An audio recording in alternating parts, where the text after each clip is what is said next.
Vocês estão percebendo que está cada vez mais comuns problemas na tireoide? Doença autoimune, câncer de tireoide, hipotireoidismo. Vocês estão observando que cada vez mais a gente percebe esse tipo de diagnóstico, algum amigo próximo, alguém que a gente conhece acaba sempre tendo algum problema de tireoide.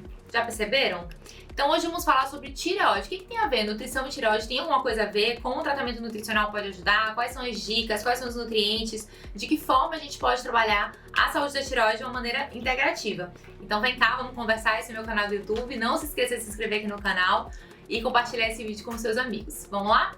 Então, a tireoide é uma glândula bem pequena que fica aqui no nosso pescoço. Ela é pequenininha, mas ela tem uma função vital de dar ritmo ao nosso metabolismo.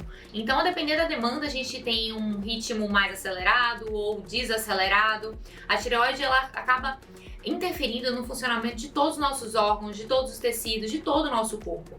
A tireoide, ela recebe, assim como outras glândulas, um comando do sistema nervoso central, então a comunicação do sistema nervoso central com a tireoide é através de duas outras glândulas, hipotálamo e hipófise, que vão enviar um estímulo para a tireoide funcionar, chamado de TSH. A partir desse estímulo, a tireoide produz o principal hormônio que ela tem ali como função produzir, que é o T4. Inclusive, o T4 é o hormônio usado em vários medicamentos, Synthroid, Puran, Eutirox. Normalmente a gente usa o hormônio T4 como tratamento, mas esse hormônio é um hormônio menos ativo. É muito mais seguro para a medicina usar esse hormônio e ele vai sendo ativado sob demanda em T3. Então, lá nos seus ovários, lá no seu estômago, lá no coração, lá no pulmão, cada órgão vai fazer essa conversão. Só que essa conversão de T4 em T3, que é o hormônio mais ativo, ela depende de muitas circunstâncias do nosso corpo. A primeira delas é uma boa saúde intestinal. Então, você vai ter condições de absorver bem esse medicamento que você está tomando. A segunda coisa é você ter nutrientes suficientes para fazer essa conversão funcionar. A tireoide, ela é ávida por nutrientes. Então, por isso que muitas vezes o tratamento nutricional é um grande ponto para melhorar o tratamento endócrino, né, metabólico, de funcionamento do hormônio utilizado de uma maneira sintética, no caso de uma patologia como o hipotireoidismo. A tireoide, ela precisa de iodo, de ferro, de vitamina A, de complexo B, de zinco, de selênio. Nossa, é muito nutriente que está envolvido com o funcionamento da tireoide. E, inclusive, a gente já acende um alerta aqui para muitas mulheres que têm um baixo valor de ferro, né, no sangue. Uma baixa reserva de ferro em forma de ferritina. Então, muitas vezes, uma deficiência de ferro vai levando a um quadro de hipotireoidismo. Deficiência de nutrientes pode levar a uma hipoatividade da glândula. E, consequentemente, quando a gente ajusta esses nutrientes, né, porque a causa do desequilíbrio, nesse caso, é uma deficiência nutricional, uma pessoa desnutrida, a gente consegue otimizar o funcionamento dessa glândula. Então, quais são os sintomas de uma tireoide hipoativa? O que a gente mais vê ocorrendo como disfunção tireoidiana é o hipotireoidismo.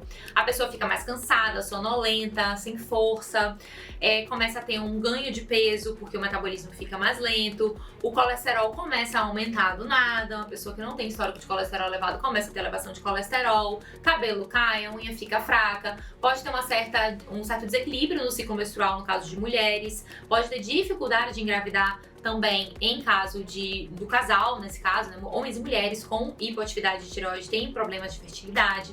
Então, são vários sintomas, inclusive se confundem com sintomas de outras condições clínicas, mas quando eu vejo cansaço, dificuldade de perda de peso, muita sonolência, de repente essa pessoa fala, nossa, eu era super ativa, conseguia cumprir todas as minhas metas, minha produtividade era bem bacana e de repente eu não tenho mais forças para levantar da cama, eu logo penso em tireoide. A gente tem basicamente duas formas de investigar essa função tireoidiana: exames de imagem, ultrassonografia da tireoide. Então é bacana você ter como rotina, né, dos seus cuidados anuais, fazer uma ultrassonografia da tireoide. É muito comum também cistos, nódulos na tireoide. É bacana fazer esse estudo de imagem e ultrassonografia da tireoide. E também exames de sangue. Então, eu normalmente peço exames de sangue. Gosto de avaliar alguns parâmetros de saúde da tireoide no exame de sangue. TSH, hormônio T4 livre, hormônio T3 livre, que é o hormônio mais ativo, o T3 reverso, que é o hormônio que não tem atividade, como se fosse um stand-by ali de T3, então se tem muito T3 reverso, normalmente não tá tendo muita conversão em hormônio ativo. Gosto também de avaliar alguns anticorpos que podem ser indicativos de doença autoimune, como anticorpo antitireoperoxidase, anticorpo antitireoglobulina, o TRAB, que também é um anticorpo que reage contra a tireoide. Então, uma coisa também que tem ficado muito comum, um diagnóstico muito comum, são as doenças autoimunes da tireoide.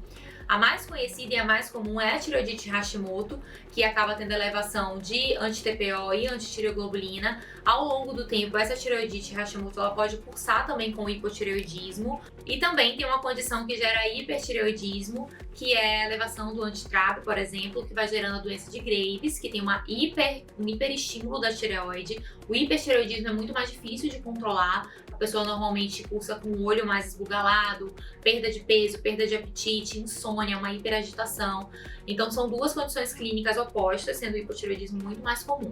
A gente tem observado cada vez mais a presença de doença autoimune e normalmente o tratamento, né, não é muito relacionado ao estilo de vida. Eu sempre falo com vocês que o intestino ele é uma grande barreira imunológica, então normalmente a gente precisa olhar para o intestino, cuidar do intestino, pensar no equilíbrio intestinal, de microbiota, de controle inflamatório intestinal, porque a doença autoimune normalmente ela está associada com um sistema imunológico enfraquecido, um sistema imunológico sobrecarregado, um sistema imunológico desnutrido. Pense aí em um segurança que está ali para te defender, né, para defender sua casa.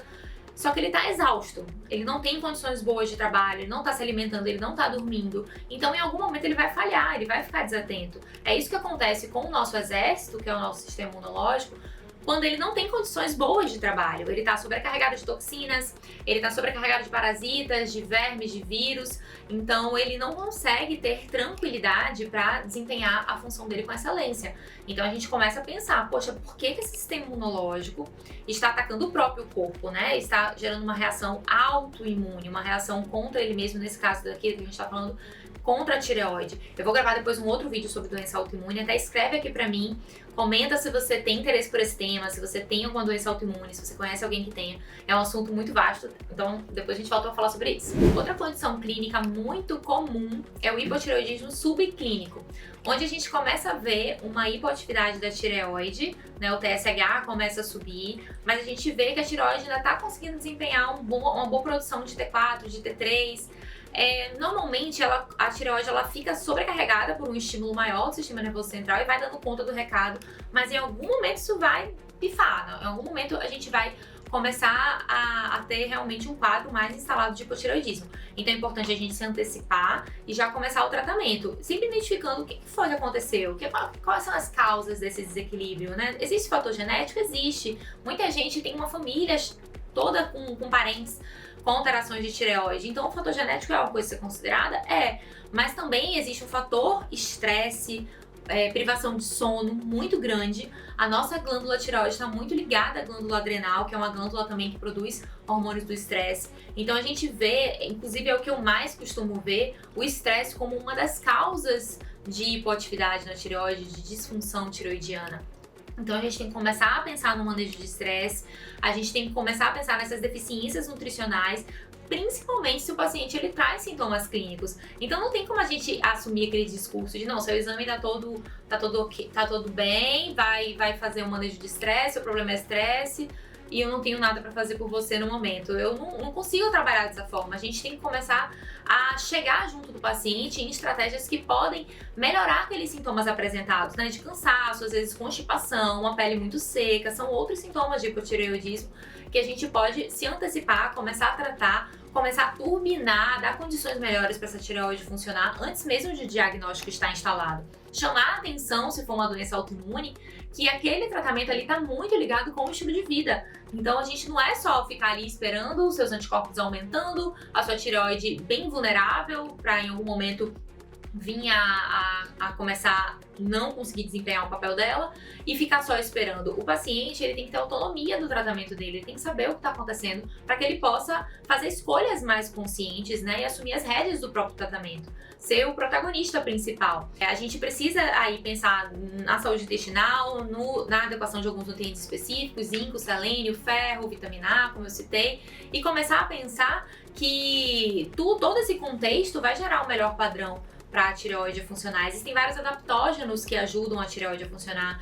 A rodiola rosa, a ashwagandha, fazendo manejo de estresse, consequentemente aliviando a pressão que existe ali na tireoide em relação a estresse metabólico também. A gente precisa pensar que a célula ela tem que ter condição energética para ajudar nessa conversão hormonal. Então, com a enzima Q10, complexo B, pensar na saúde da mitocôndria. Como a mitocôndria tá? É a nossa usina de energia. A mitocôndria ela precisa ter uma boa condição de gerar energia para que você faça a sua conversão hormonal nos tecidos, né, periféricos de uma maneira eficiente. Dietas restritivas por muito tempo podem também gerar um metabolismo mais lento, trazer um prejuízo para a função tiroidiana. Então é sempre bom estar mudando a estratégia da dieta, estar sendo acompanhado por um profissional, porque às vezes as pessoas sozinhas, numa loucura de querer emagrecer, fazem dietas restritivas de uma maneira equivocada, ficam desnutridas, e isso acaba gerando até como um fator de proteção. O corpo entende que você está passando por uma situação de estresse, de escassez, de privação de algum nutriente específico, e às vezes acaba também gerando um metabolismo mais lento e a tireoide fica comprometida nesse sentido. Então, existem muitas coisas para se fazer em relação à saúde da tireoide, principalmente quando a gente vê ali o início de um desequilíbrio da tireoide. Eu acho que são exames que a gente precisa fazer anualmente para estar sempre observando, tendo em vista a alta prevalência de disfunções tireoidianas, principalmente em mulheres. E tendo em vista até a facilidade de acesso a esses exames, não são exames tão complexos.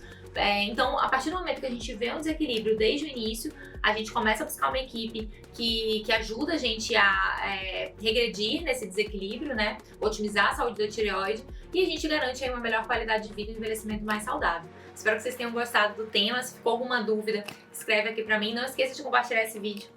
E um beijo, até a próxima!